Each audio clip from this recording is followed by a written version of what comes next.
And yeah, these presentations are going to be recorded and then are going to be available in the YouTube channel, as I'm going to say now. So the Spanish Remote Sensing Association, right now we have 278 members, not only from Spain, but also from other parts of the world. And we are part of 13 thematic groups, including LiDAR, drones, optical sensors, cartography, and so on. And especially for students, for PhD students, master students, graduates, and after 5 years of the PhD defense, we are creating this group of students or postdocs that we're gonna open internships inside Spain between the groups that are gonna be inside the association to generate a network of people that is working in remote sensing in Spain, and also these webinars that we're doing now monthly. So you have here the access to the website if you want to become a member, be inside, and be able to apply for these internships and other type of things that we're going to be announcing. And right now we have this conference in Barcelona for the next month, and people that is part of the association right now have a 20% discount on the registration. So our speaker today is Felix Kasiti Isundwa. He's from the University of Stirling. He's going to be talking about flood mapping with SAR data, with some real world case studies inside his PhD. And just a quick announce before he starts, next month we have next speaker is Ana Andreu from University of Cordoba, and she's going to be speaking about life after PhD. Next webinars are going to be in Spanish, and how to write proposal projects and so on. And this is more or less what's going to be the calendar for the next month. Today is going to be Felix, next one Ana Andreu, the next one is going to be about forest. Next one is going to be about how to use R to make graphics, that we're all working on that. And next one about how to write a scientific article. All these webinars are going to be recorded in the YouTube channel as the one today. So you can access it if you're not attending now or you want to see it further on.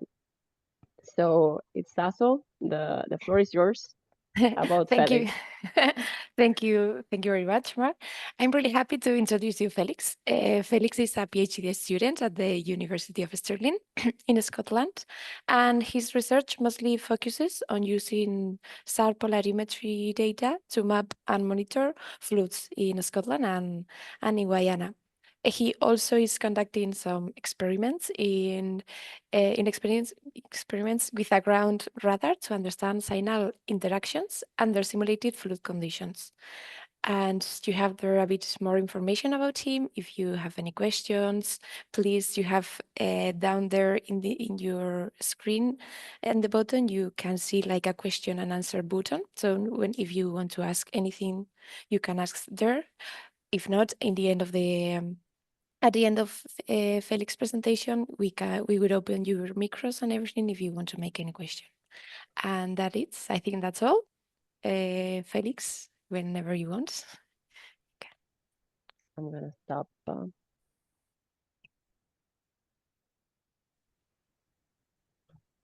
Okay. Yeah, can you see my screen? Yeah. Yes, perfect. Thank you so much. Thank you so much for having me. It's a pleasure to be able to be here and to be able to share what I'm doing in my PhD. The second one in a list of presenters. So it's a great honor to be part of this initiative. Although I'm presenting my research, I'm acknowledging support that I've received from my supervisors. I've listed all of them here. We have Armando, we have Thiago, we have Isabella, and we have Andrea and Claire. Today's talk is going to center around how we apply synthetic aperture radar in real world, and in this case we are focusing on flood mapping. I will not introduce myself because I've already been introduced. So one of the questions that we ask ourselves after a flood event has already occurred, is it really important to assess, is it really important to map a past event? Is there any value in mapping an event that has already occurred? The simple answer is yes, because by understanding what has already happened in the past, we are able to assess the damage that has occurred due to the flood event. We are also able to mitigate possible future impacts of the flood that may occur. But also it offers a platform to learn from what has happened and plan better for what may happen, because floods tend to repeat. I mean, there's always a return period of a flood event. So in my research, or in this presentation, I'm going to try and share some of the questions that we tried posing. So one of the question is it possible to use SAR data, and in this case, polarimetric SAR data, to map and monitor floods? And also, how can we minimize the number of false alarms that we get when we map floods? So in my research that I'm focusing on in this presentation, I set out to answer the first question is, can we really detect floods accurately using SAR polarimetric change detection methods? And the second objective, or the question that I had, is how can we really minimize false alarms when mapping floods? So in 2023, sorry, just moving. So in 2023, there was a flood event in Imola, Italy. This was as a result of significantly high or torrential rain that occurred between May, in the month of May. So from around the 3rd to up to around the 25th or 27th, and this led to significant loss of lives and also loss of property. The photos you're seeing, the one on the left was acquired on the 23rd of May 2023, and the one on the right was as of the 5th of May. These were captured by the Department of Civil Protection of Italy. So after this flood event,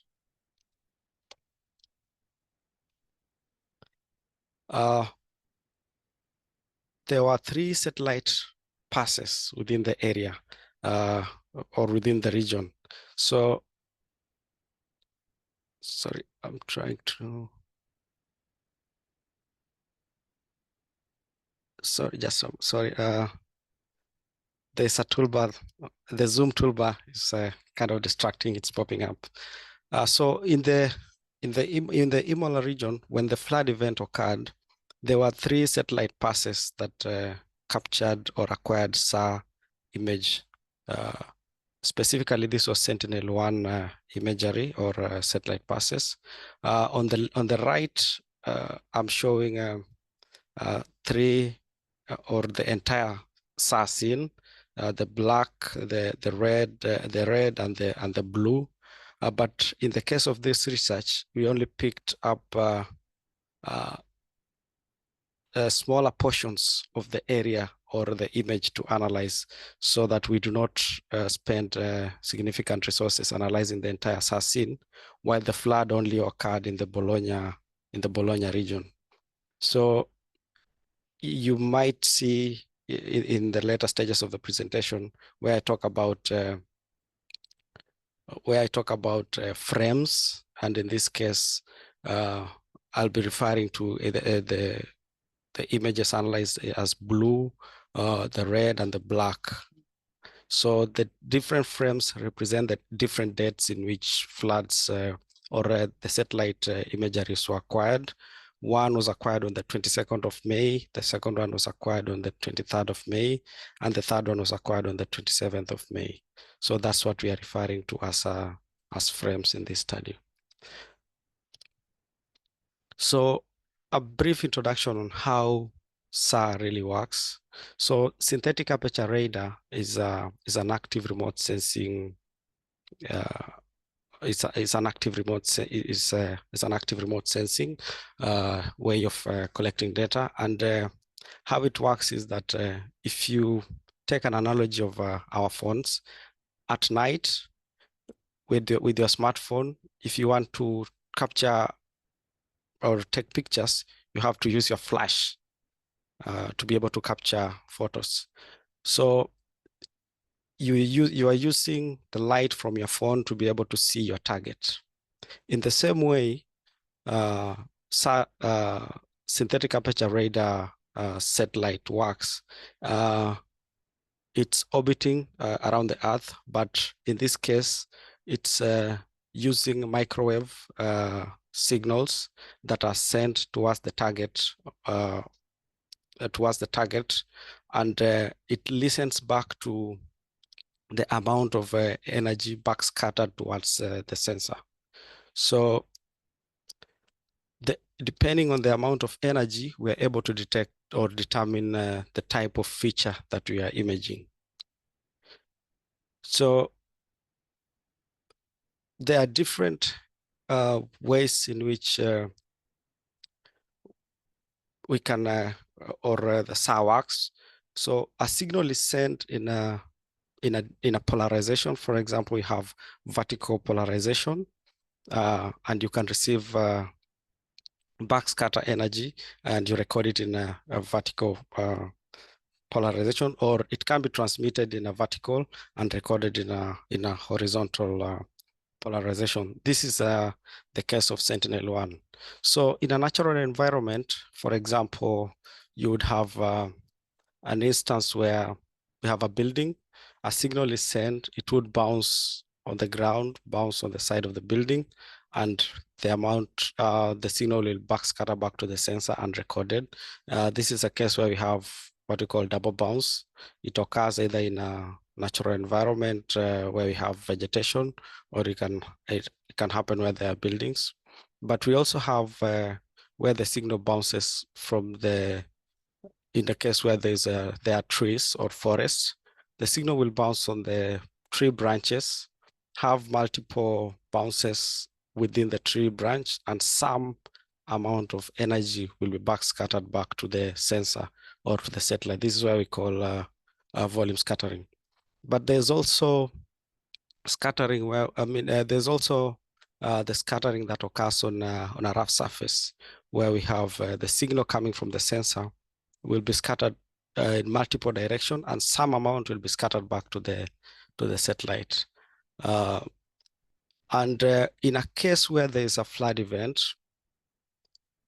the signals sent from the satellite will be, since microwave do not penetrate in open water, or waters do not penetrate into the water, if there's less wind on the surface of the water and the surface is smooth, significant amount of the signal from the satellite will be scattered away, leading to what we call specular reflection.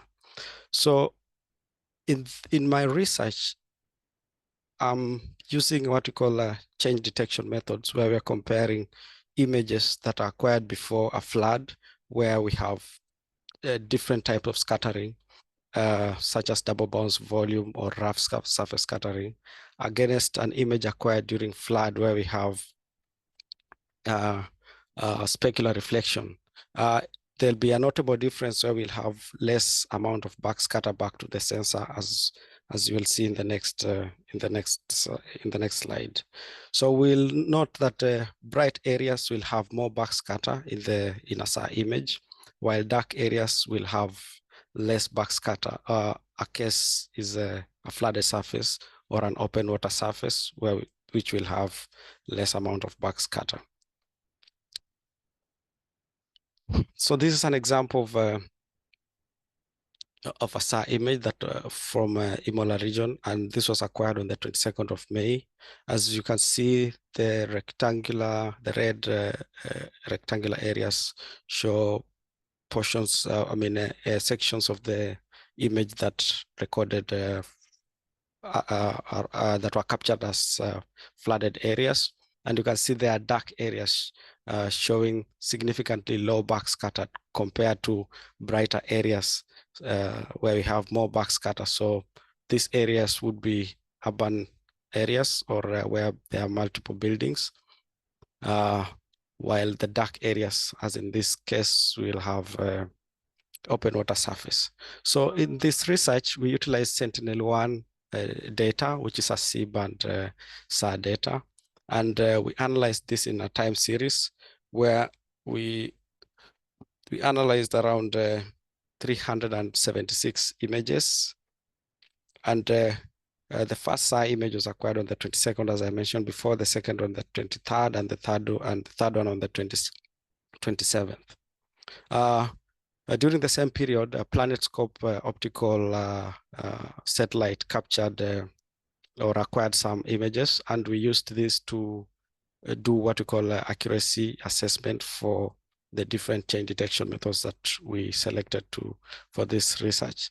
And in this table, we are showing two classes of two classes where we digitized flooded areas and non-flooded areas and used this for accuracy assessment. What has been common before is the use of just the backscatter intensity. So you record the amount of backscatter from the satellite and you use this for flood mapping. So what has been done before is you take an image that was transmitted in vertical polarization and received in vertical, and you subtract a post flood image or a pre-flood image acquired in the same polarization, and you take floods with that, or taking a flood image that was acquired in in vertical polarization and received in horizontal polarization, so VH, and you use that for flood detection. So just subtracting the differences. But what we are doing different in this research is to take a single look complex data. This is a polarimetric data, and decompose this into Claude Portier values. So these are eigenvalues and eigenvectors, and perform change detection using optimization of power difference and optimization of power ratio. So this is different from the traditional intensity-based change detection methods where you just have pre and post flood images and you get the difference and you pick out your flooded areas. So what we also did different is to use a time series approach. So we have 376 images. We analyze this by fixing one image, the flood image, and using multiple references in order to determine how best to select our reference image and also how best to improve the accuracy of results. And we assessed the accuracy of the flood detection by calculating the probability of detection, probability of false alarm, the F1 scores, accuracy, and also the area under the curve for each classification. So this is what has been done traditionally, but we are introducing what we call optimization techniques to to detect floods. So I may not really delve much into the specifics of the different methods, but in this research, we tested the optimization of power difference technique, where we have the difference in the first and the second eigenvalue, and also the product of the difference in the first eigenvalue multiplied by the sine of the alpha angles. Then we also tested the optimization of power ratio, and the products are the ratio 1 and the ratio 2, which essentially refer to the maximum and the minimum eigenvalues after the decomposition. And we also tested the differences in the maximum and the minimum raw Claude-Portier eigenvalues, which will be referred to as lambda1 and lambda2. And we compared these polarimetric change detectors, the first 3, against what has been used commonly, which is just the difference in the backscatter intensity between the different channels that were used in acquiring the images. I will not go into the specifics of the methods. More details can be found in these 2 publications. So from what we did, we came up to the conclusion that after comparing the accuracy, the F1 score, the probability of detection, the probability of false alarm, and the area under the curve for each detector. And when you divide this against, I mean, this is just a way of combining all these parameters into one metric. We noted that the ratio 2, so this is the second eigen value from the optimization of power ratio, was the best detector in detecting floods. We are going to look at the how best this detector captured open floods in later slides. And then the second detector was the ratio between the VV, and the third one was ratio optimization of power ratio, ratio 1, then the ratio between the VH. And notably, what has been used traditionally is the difference in VV. It's fairly a poor detector from what we found out. And also the difference in the VH is fairly a poor detector, and not really, it doesn't really compare well when you, I mean, it doesn't really perform well when you compare to the ratio or the polarimetric change detectors ratio 1 and ratio 2.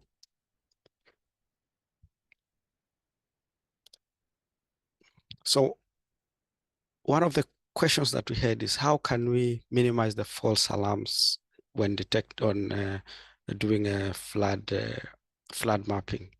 So by doing the time series approach, or analyzing the images in a time series, we plotted the probability of false alarms. So we have, for example, in frame 1, when we had 186 images, when we group all these images into the month in which the images were acquired, and use individual images as a reference for flood change detection, we noted that images that are acquired in March gave the least probability of false alarms, but also gave the highest probability, the highest accuracy of flood detection. And also we can note that there is minimal variability within each parameter that is used. I mean, yeah, there's minimal variability for within each in the month of March for the probability of false alarm, and also the accuracy. When you look at other months, there is significant variability in how the floods were detected. So what we did different is we picked up all the images acquired in March, did a mean of all the images, and used this as a reference image.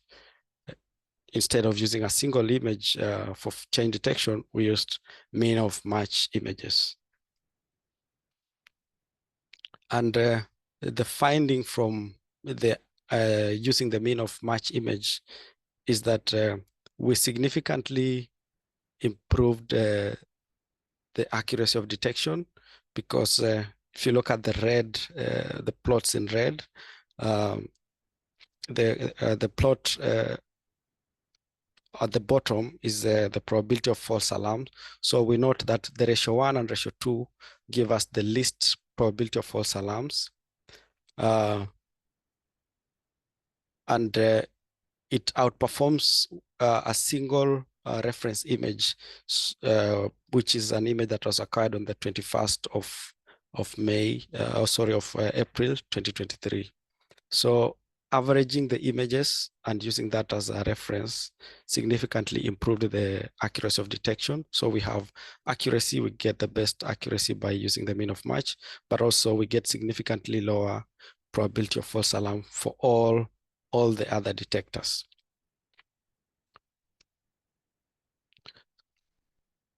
Look, if we take a close inspection at how these different detectors were able to isolate flooded areas, we note that the ratio 2 had a more realistic representation of flooded areas compared to all other detectors, because we note that there's significantly over prediction from most other detectors, but the ratio 2 seemed to capture well the flooded areas without significant over prediction.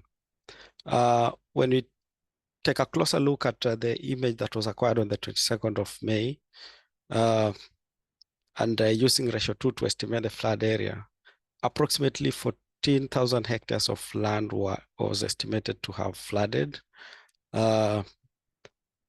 And as the previous slide, if we take a closer look at how we are able to isolate the flooded areas, we note that the ratio 2 still gives a better representation and gives us a more realistic way of capturing flooded areas, better than all other detectors. And we observe that this is closer to the reality that we anticipate. And we are also able to minimize detecting flooded, existing open waters as flooded areas. So we are not, all the results that I've shown here is without any post-processing. So we didn't do any other processes to remove false alarms using either a DEM or any other land cover data. This was just purely doing the change detection, and that was the final result. So we note that the detection method performs best because we are able to even eliminate existing water bodies like this lagoon. So this is just another image of the flood extent generated for the region, plotted on a Google Earth imagery. So in conclusion, the polarimetric change detection methods of measure of power ratio, so the two ratio 1 and ratio 2 had significantly high accuracy of detection and also gave us the least false alarm rates. But we also noted that the differences between the VH imagery had significantly high probability of false alarm, and generally the VV images gave us a poor flood detection. And what we didn't anticipate is how using the mean of a month, in this case March, would give us significantly low false alarms, and this really improved our accuracy of flood detection. So thank you so much, and I welcome any questions. Thank you. Thank you, Felix. Thank you very much. Does anyone have any questions? If you want to write them in the question and answer section, or you can like raise your hand or.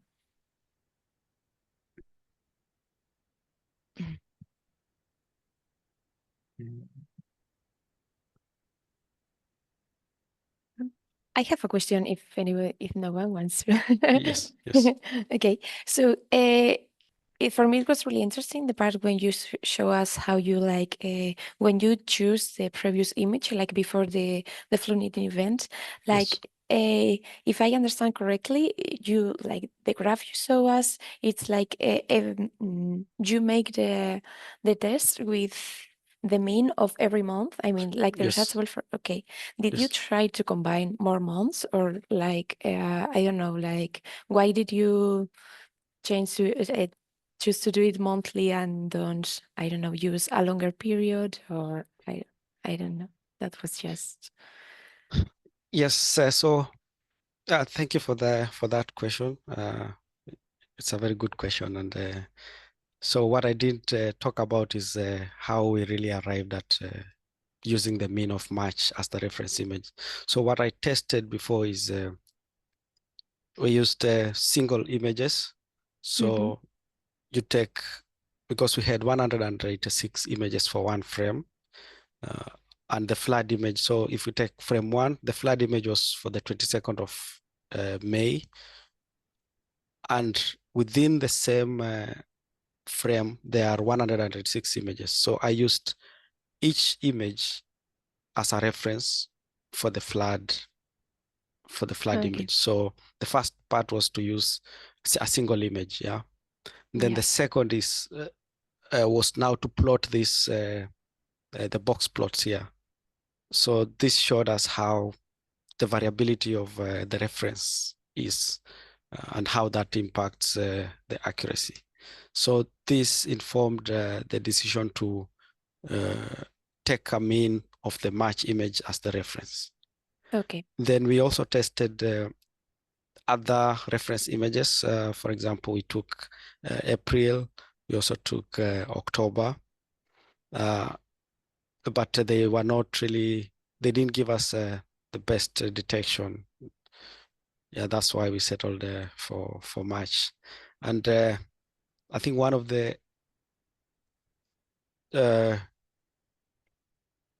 reasons that led us to maybe pick March was also I think how the land is being used at this time of the year in that region. I think from my understanding is that the land has been cleared and they are preparing for growing summer crops. So there is less crop cover on the land, so giving us something closer to the the scattering is has significantly lower back scatter, and it's closer to the flood. So in the case, if I don't know if you can still see my screen. Yep. Yeah. So if we had taken, for example, a flood image that had significant volume scattering, so scattering from vegetation, and we compare it to flooded area, we would have more false alarms, because if we only compare a flood image where someone has there's vegetation and someone has plowed the land, we'll notice that there's a drop in backscatter, but it's false because plowing land is not a flood. Okay. Yeah. Okay. Okay. Thank you very much. Okay. Thanks, Felix. We have 2 questions in the chat. Yeah. Juan Pedro says, thank you for your presentation. Great job. In your methodology, you compared the flooded data with a mean of 1 month of images before the flood. Did you apply any speckle reduction techniques in the flooded data? Yes. Yeah. Thank you so much, Juan, for that. For that question. Yes, indeed. What I didn't show is how we did the pre-processing of the images. So there are almost 6 steps that were involved before doing the change detection. I'm trying to get there. I don't know if you can still see my screen. So under the pre-processing stage and the co-registration stage, the pre-processing stage had around 5 or 6 steps. So we take the SLC image, we apply an orbit file, we do what we call splitting so that we don't analyze the entire image. Then we do multi-looking, so to make the image to have a square pixel. Then we also have, and also multi-looking is also a form of speckle filtering. Then we also do speckle filtering using boxcar. Then other pre-processing steps involved are terrain correction and geometric correction or radiometric correction. So there are pre-processing steps that I didn't mention, but yes, we do speckle filtering before carrying out the change detection.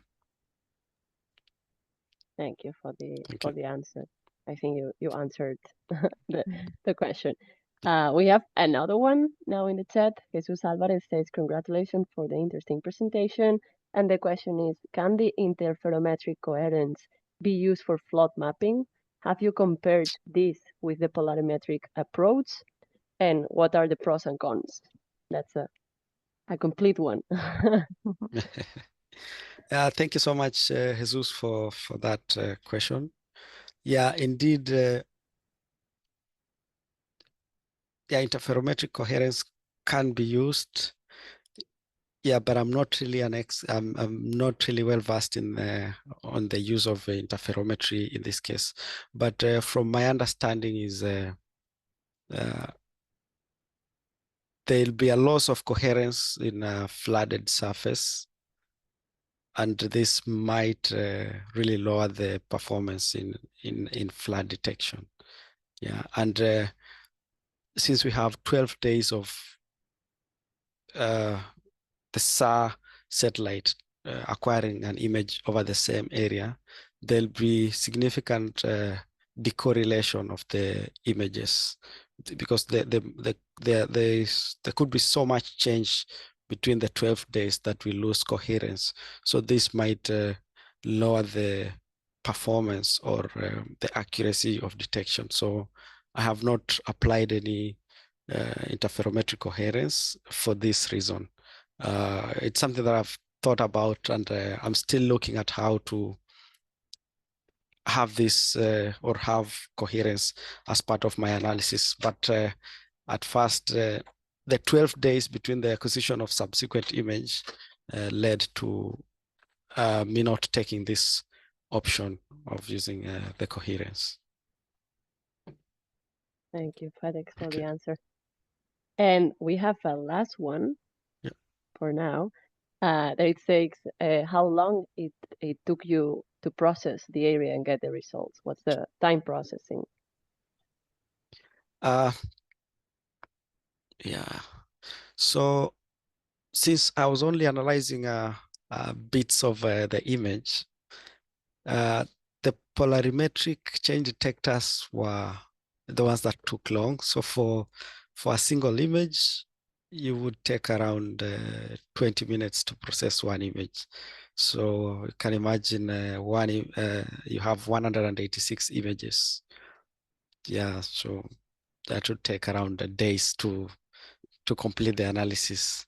But for these other detectors, the difference, it takes around 2 minutes, you're done. So for the polarimetric chain detectors, that's where we had a longer processing time. Yeah, but the advantage of this is that you get accurate, fairly accurate outputs than just the difference in backscatter intensity. It's a trade-off between the performance and the accuracy, but this can be it can be improved if you have maybe a powerful computer that can process this data faster. Yeah, because which platform are you using, Felix, to do this? Is Python? Yes. Everything, every analysis I've presented was just done in Python, because in that case, I'm able to automate some of the processes. Yes. Sure. And have you tried using Google Earth Engine for this type of processing? Yes. I've tried using a Google Earth Engine, but that can only work for backscatter intensity analysis. Because Google Earth, they do not have a single look complex data, SLC, so they do not have polarimetric data. The problem is the SLC image is quite heavy on storage. So if you compare a GRD intensity image is around 1 gigabyte, but SLC image is around 4 to around 7 gigabytes of space per image. So I think this was the prohibition. I mean, what prohibited maybe Google to spend so much resource. Yeah, exactly. Yeah. So at the moment, we can only do backscatter intensity analysis on Google Earth Engine. Yeah. Great. Yeah, because the next question was which tools were used to complete the project. So yeah, Google Earth Engine is not an option for now. Yeah, I think Google Earth Engine, from the results I've shown, we have ratios. We have the ratio between the VV and the VH. So that also gives significantly better results compared to the difference. But it's not as accurate as the polarimetric detector. So you can use the ratio side of the analysis on Google Earth Engine. Yes, so it can partially be implemented on Google Earth Engine using the ratios only. Yeah. The only modification is that you can take the mean of a month in which will give you the least false alarms. So that will be the only innovation that you can add to the processing. Yeah. Nice. Yeah. So there's a lot of work to be done. Yeah. Yeah. Yeah. Any other question from the chat? There's another question from Mohamed Omar. Based on results and conclusions, do you recommend the use of VH better than VV for flooding monitoring tasks? I think from the findings of the research, yes, I would say the VH gave us better predictions compared to the VH gave us better prediction compared to the VV images for flood detection. This is only for open flooding. Currently, I'm looking at detecting floods under vegetation in a savanna environment. I'm not sure how the findings will be in terms of the accuracy of using VV or VH. So maybe I might get different results for flood under vegetation, but for open flooding, I think VH performed better from the findings of my analysis. Yes. Okay. Thank you. Rich lecture, they say. Okay. So there's any other question? I think no. Okay. So thank you very much, Felix, for being here and being our second invited speaker. Yeah, it was a pleasure having you here, and all the best finishing the PhD with that topic. And yeah, thanks for Thank you very much. Yeah, thank you also for having me and giving me the opportunity to share my research. And thanks everyone for coming along. Thank you very much. Thank you, Felix. Thank you. Thank you. And see you in the next webinar, the 27th of March. Awesome. Okay. Thank you so much. Thank you for attending all. Bye. Thank you, everyone. Bye-bye. Bye.